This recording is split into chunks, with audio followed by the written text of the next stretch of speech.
ایک مسلمان ہزار کافروں پر غالب ہے۔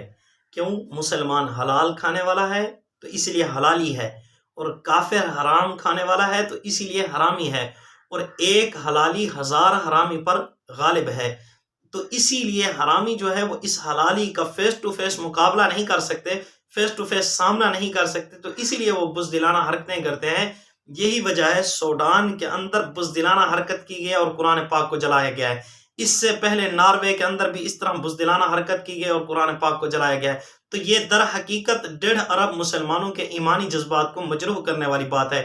پھر یہ کہتے ہیں جی آزادی رائے ہے۔ بھائی آزادی رائے ہے تو پھر کیا مطلب لوگوں کی مذہبی کتابوں کو جلاؤ؟ کبھی مسلمانوں نے اس آزادی رائے کے نام پر ویدا کو جلایا ہے، انجیل کو جلایا ہے، زبور کو جلایا ہے؟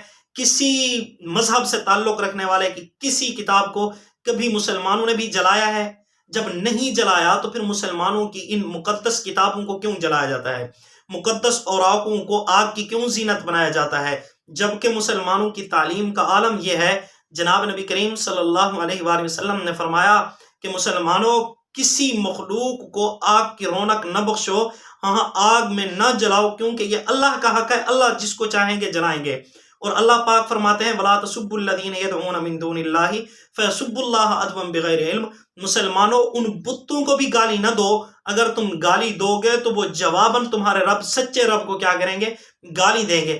مسلمان جب کسی کے خداؤں کو گالی نہیں دیتے، مطلب خداؤں سے مراد معبودوں کو اور بتوں کو گالی نہیں دیتے، کسی کی کتابوں کو نہیں جلاتے، تو پھر مسلمانوں کی مقدس کتابوں کو کیوں جلایا جاتا ہے؟ پھر تب ہمیں غازی علم الدین شہید رحمۃ اللہ علیہ یاد آ جاتے ہیں۔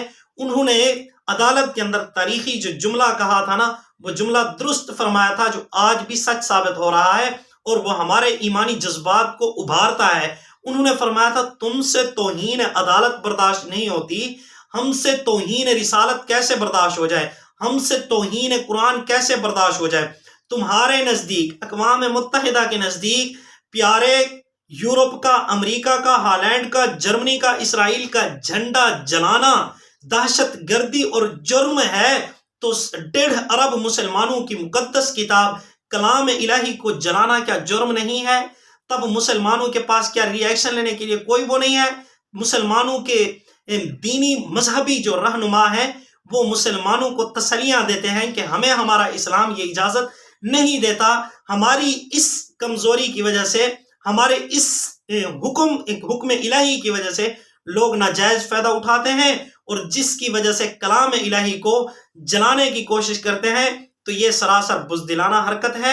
مسلمان آزادی رائے کے نام پر ایسی حرکت نہیں کرتے، تو ان اغیار کو بھی چاہیے، کافروں کو بھی چاہیے کہ وہ ایسی بزدلانہ حرکت نہ کریں۔ ہاں اگر مقابلہ کرنا ہے تو میدان میں آئے، میدان کے اندر مسلمان 24 گھنٹے تیار ہے، پھر دیکھ لیتے ہیں، 2 4 آنکھیں کر لیتے ہیں، پھر آ جائیں مقابلہ کریں، دیکھتے ہیں مسلمان ایک جو 1000 پر غالب ہے وہ تمہارے ساتھ کرتا کیا ہے۔ تمہارا ایسے بڑے بھی ایسے پہلا کرتے آ رہے ہیں، انہوں نے بھی کیا کیا تھا؟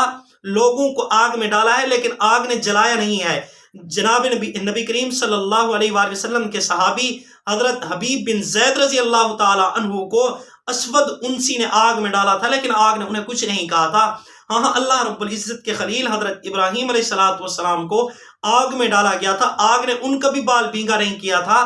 تو اب بھی اگر تم کیا کرنا چاہتے ہو، مقابلہ کرنا چاہتے ہو، تو تشریف لائیں میدان کے اندر، آپ بھی اپنی کتاب لائیں، آپ بھی اپنے نظریات لائیں، ہم بھی اپنے نظریات لاتے ہیں، اپنی کتاب لاتے ہیں، تم بھی آگ میں چھلانگ لگاؤ، ہم بھی آگ میں چھلانگ لگانے کے لیے تیار ہیں۔ جس طرح ہمارے علماء پہلے منہ توڑ جواب دیتے آ رہے ہیں، اسی طرح ہم بھی ان کے ورثاء موجود ہیں۔ لیکن یہ بزدلانہ حرکتیں کیا ہیں؟ تو ہمارے جو صاحب اقتدار ہیں ان سے بھی گزارش ہے کہ وہ ان کو لگام دیں اور صرف ہمیں جذباتی تقریریں نہ سنائیں اور کچھ کر کے دکھائیں۔ اور یہاں پر جو سفیر ہیں وہ سفیر کس منہ سے بیٹھے ہوئے ہیں؟ یہاں پر وہ کس منہ سے اس ملک کے اندر بیٹھے ہوئے ہیں؟ وہ کیسے جاتے کیوں نہیں یہاں پر؟ ہمارے جو صاحب اقتدار ہیں ان کو چاہیے کہ وہ ان کو یہاں سے بھگائیں اور اس رب ذوالجلال پر ایمان لائیں اور اس اللہ پر یقین رکھیں جو اللہ ان کا رازق ہے، جو اللہ ان کا مالک ہے، جو اللہ قادر مطلق ہے، جس اللہ نے زندگی دی ہے، جس اللہ نے موت دینی ہے، اس پر یقین رکھیں اور اغیار سے اپنی نظریں اٹھا لیں اور ان کو منہ توڑ ویسے جواب دیں جیسے عمر ابن خطاب رضی اللہ تعالی عنہ نے کافروں کو جواب دیا تھا، جس طرح جناب نبی کریم صلی اللہ علیہ وسلم نے کافروں کو جواب دیا تھا۔ دعا ہے اللہ رب العزت ہماری غیرت ایمانی کو دوبارہ زندہ فرما دے۔